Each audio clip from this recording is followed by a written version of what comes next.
What's up, guys? Matt Brown here for TheLines.com, PlayPicks.com. Going to talk to you about Monday Night Football between the Vikings and the Bears. As we get going, as always, go ahead and hit that subscribe button. Everything we do, absolutely free, automatically enters you into a giveaway we're going to do here in the next couple of weeks. So everything that we do, again, we appreciate you guys and your support. So we're going to give back, and all you got to do is be a subscriber to the channel. Go ahead, give us a thumbs up, and then let us know in the comment section how you're going to play this game. As we sit right now, 6.5 points in favor of the road Minnesota Vikings in this one, with a total of about 44.5.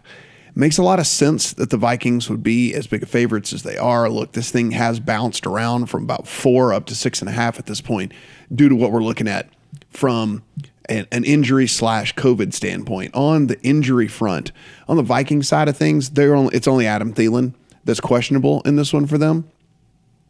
Rashad Breeland got kicked off the team, so he's not going to play, but he was terrible anyway. He was outside of the top 100 as far as cornerback ratings, according to Pro Football Focus, so not a big loss for them at all with Rashad Breeland getting kicked off the team. On the Bears side of things, it's a little bit different, though. Jason Peters, tackles already ruled out for them. Marquise Goodwin, wide receivers, doubtful, which basically means out, as we know. Xavier Crawford, corner, out. We got Roquan Smith, linebacker, who's questionable for them in this, and so is Akeem Hicks, their star defensive tackle, is also questionable for them. So that's just on an injury standpoint. Now, from a COVID standpoint, their offensive coordinator, their defensive coordinator, both of those guys are going to be out. Allen Robinson, out. Their right tackle, Larry Borum's out. Eddie Jackson, safety, is out. Artie Burns is also out. Andy Dalton is also out. Now, these guys could be cleared at some point, possibly, throughout the course of Monday. We haven't seen really any of that happening, but if that is the case, then any of those guys, again, if they meet whatever the protocols are, could be back in. For this one. On the Viking side of things, D.D. Westbrook, who's mainly just a kick returner for them, he's on the COVID list, but then Alexander Madison, of course, their star backup running back, is on the COVID list for the Vikings. So yes, tons and tons going on in this one when it comes just from an injury and COVID standpoint with all of this. So when we look at how this game's going to break down, look, Kirk Cousins, if he wants to throw the ball, should have all day to throw. And I just mentioned all those guys that have been hurt, right, and or on the COVID list from the Bears. A lot of those guys playing in the secondary or at corner. Not only should it be easier to throw the ball because all those guys aren't going to be in there, but the Bears just don't get pressure on the quarterback either, right? And so you're looking at a team that only gets pressure a little over 20% of the time on the quarterback, which is 4th worst in all of the NFL. So Kirk Cousins should have plenty of time to throw. This is the number 6 pass offense DVOA in the entire NFL.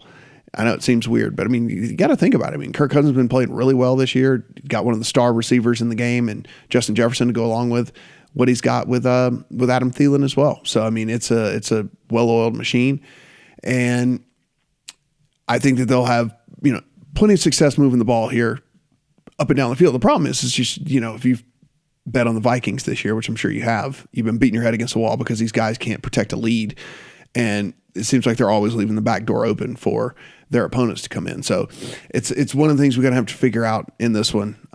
Do we trust them to hold this lead? I like the Vikings a lot in this game. That said, I wouldn't mind if you listen here, because we have what we have going on this week, especially from a Tuesday standpoint. If you wanted to play them in a teaser, I honestly think that that's kind of the best way to maybe go about this, because there are a couple very appealing teaser legs still left, and you would get this home this week as well, because you could see 6.5. You still have the Eagles sitting here at 6.5, and then you have the Rams at 7 on Tuesday night. So you can just roll this into a teaser leg with either one of these two teams over here on Tuesday. Now, if we're going to do that, one of the things you need to pay attention to, and I pulled up DraftKings, but just be sure and do this with your book of choice, is to make sure that you're getting the best odds here, right? So if you take a look at DraftKings, so if I wanted to tease the Vikings and let's say the Rams, right? So if I have them here and I wanted to play them on just the money line, you see it's going to be minus 133. So I got to, lay the 133 to 100. So that's why we would just tease this game, because if you play the teaser over here, it's minus 120 as opposed to minus 133. However, if you wanted to do this with the Eagles instead, if you look at just the money line here, you can see it's minus 120 and it's just the money line. So just be sure that you're doing that.